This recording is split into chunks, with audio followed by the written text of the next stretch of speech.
তো আপনারা দেখতে পাচ্ছেন আমি চলে এসেছি আমাদের কেবিএফ ভাটাতে। আর আমাদের কেবিএফ ভাটার অ্যাড্রেস এর আগে আমি আমাদের ভিডিওতে অনেকবার বলেছি, আমাদের চ্যানেলে আপলোড করা আছে। কেবিএফ ভাটার অন্যান্য ভিডিওগুলো আপনারা দেখে আসতে পারেন। ঠিকানা হলো বসিরহাটের মাগুরদি শ্রীরামপুর। আপনারা যদি আসতে চান ভাড়া ট্রেন হয়েও আসতে পারেন। শিয়ালদা লোকাল ধরতে চাইলে শিয়ালদা লোকাল ধরে আপনারা হাসনাবাদ লোকালে উঠে পড়বেন।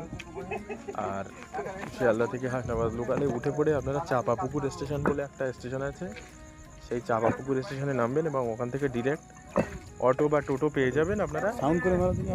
সেখান থেকে আপনারা ভাটার লোকেশন অবধি আসতে পারবেন। আর আমি বাদ বাকিটা আপনাদেরকে গাইড করে নেব।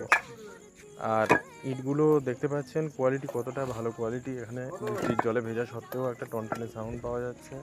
মানে নিঃসন্দেহে ভালো কোয়ালিটির। আপনারা চোখ বন্ধ করে আপনাদের বিল্ডিং বা ঘর বাড়ি বা গাঁথনির কাজে যে কোনো টাইপসের কাজে আপনারা লাগাতে পারবেন। আর এই ইটের যে কালারটা আপনারা দেখছেন হালকা খয়েরি কালার বা ডিপ খয়েরি কালারের কিছু কিছু কালার আছে, আবার কিছু কিছু জায়গায় সোনালি কালার আছে, সোনালি বর্ণের গোল্ডেন কালার। আসলে যে সমস্ত ইটগুলো ভিজেছে সেই সমস্ত ইটগুলো খয়েরি খয়েরি কালারের হয়েছে ভারী বর্ষার কারণে। আর যে সমস্ত ইটগুলো রাবিশের কারণে কিছুটা ঢাকা ছিল সেই সমস্ত ইটগুলো শুকনো থাকার কারণে একটু হালকা গোল্ডেন কালার আছে। আপনারা কোয়ালিটির দিক দিয়ে নিশ্চিন্ত থাকুন। কেবিএফ ভাটায় কোয়ালিটি যথেষ্ট ভালোভাবে মেনটেন করা হয়। এখানে বাছাই মাছটা ছাড়া মাছটাও অত্যন্ত